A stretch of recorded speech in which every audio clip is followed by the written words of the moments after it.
right now they've been doing like drills for like, but I don't really know yet.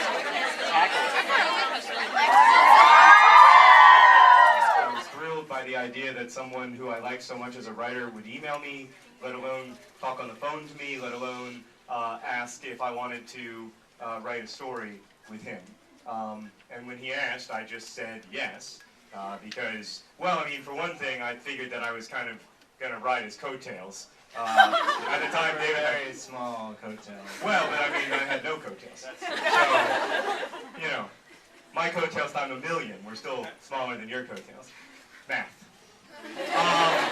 So anyway, David and I developed this. David wanted to structure the book like an X. Thank you, David. We brought visual aids tonight. I get to pretend that I'm like Wonder Woman. And you want to shoot a lightning bolt at me? So it's structured like... Well, started like an X, so the characters start at different places, and then they come together, and then they keep going. And then they have jazz hands. The end it's structured like this. It's a wiggly. I will be playing the role of my Will Grayson. David will be playing the role. Well, I'm going to make it. Daisy is going to be playing the role of Jane, and David will be playing the role of Tiny Cooper. I've already warned Daisy that this means that I will become at least 2 million times more flamboyant and gay than I usually am. Are you ready for that? All right. My best and only friend Tiny Cooper is not the world's largest person, and he is not the world's gayest person, but I believe he is the world's largest person who is really, really gay, and also the world's gayest person who is really, really large. So after school one day, he calls me. You should come to the Gay Straight Alliance meeting tomorrow. Nothing personal, Tiny, but I don't really go in for alliances. Also, you know my policy on extracurricular activities. No, I don't. Well, I'm opposed to them. Just the curricular activities are plenty. Listen, Tiny, I gotta go. My mom's on the other line. Not technically true. Okay, actually, I need you to come because we need to get our membership numbers up. Our school funding is like partly decided by like meeting attendance. Why do you need money from the school? You have your own house. We need money so we can stage our production of Tiny Dancer. Oh my sweet holy God. What? Tiny Dancer is this musical written by Tiny, and it's basically Tiny's slightly fictionalized life story, only it is sung. And it is the, I mean, I don't use this adjective lightly, but it is the gayest single musical in all of human history, which is really saying something. And by gay, I don't mean that it sucks, I just mean that it's gay. It's actually, as musicals go, pretty good. I'm quite fond of the song The Nose Tackle Likes Tight Ends, which includes the memorable couplet, "The locker room isn't porn for me, because you're all too damned pimply." I just worry that staging Tiny Dancer might be what the gay rights movement would call bad for the team. That's like exactly the kind of thing you can say tomorrow. Only two things we knew ahead of time were the name, with, again, me choosing the first name, John choosing the last name, and the date and where they would meet. Otherwise, we didn't plan out a single thing, which is the way that I love to do writing as well as collaborations.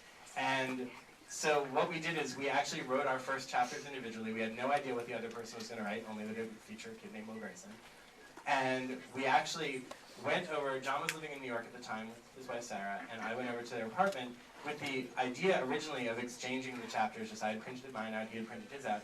But then for whatever reason we decided to read them aloud. I think it's because Sarah was there, yeah. You know, and it was she was going to be really bored otherwise.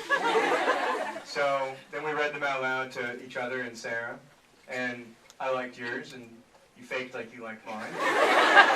And not very convincingly, obviously. But we knew then. We knew then that it was going to work. Because we knew that the characters were different enough, but that we were interested in the same stuff, that we were going to be writing about the same stuff thematically, and that we were interested in the same questions. We knew then that we would have enough, I think, to make it work. And then we continued to write parallel like that. So I wrote chapter 3. Right, until we got to the cross. Until we got to the cross. I wrote chapter 3 while David was writing chapter 4. And then when we got to the cross, obviously, we had to talk some. But we also spent a long time revising. Right. We also, we very much wanted to make sure that it didn't seem like two novels that happened across in the middle. And while they were very cohesive, like basically because of the nature of the assignment that we were talking about two kids with the same name, both of us individually knew that this book was going to be very much about identity, and the Will Graysons figuring out their identity vis-a-vis each other, but vis-a-vis the other people in their lives as well. And so when we sat down to revise, we really liked what we had, but we really went through page by page, almost paragraph by paragraph, to make sure that everything was really consistent. So that was much more involved than anything I'd ever done. I don't plan what I'm going to write, but then I almost always delete about 90% of my first drafts. So I wish that was a joke. So I'll write like 70,000 words, and then I'll cut it down to 7,000, and that initial 70,000 words will sort of be a way of understanding what I want the story to be, kind of a long, crappy outline. So I don't know to what extent that's outlining and to what extent it's... I can give you my email. I hope you're enjoying them. All of them help me distract all the star testing. That's hard work. Yeah, I love your shirt, by the way. I just saw it. The book is coming out first week of May in Australia. In Australia, yeah, but with a different I'm cover. going to be there touring with it. So Yeah, so maybe you could hang out with David. Actually, they wanted to know if John was coming, but Alas, I am he not. has this baby that he needs to be Yeah, I gotta go see the I have baby, no man. baby.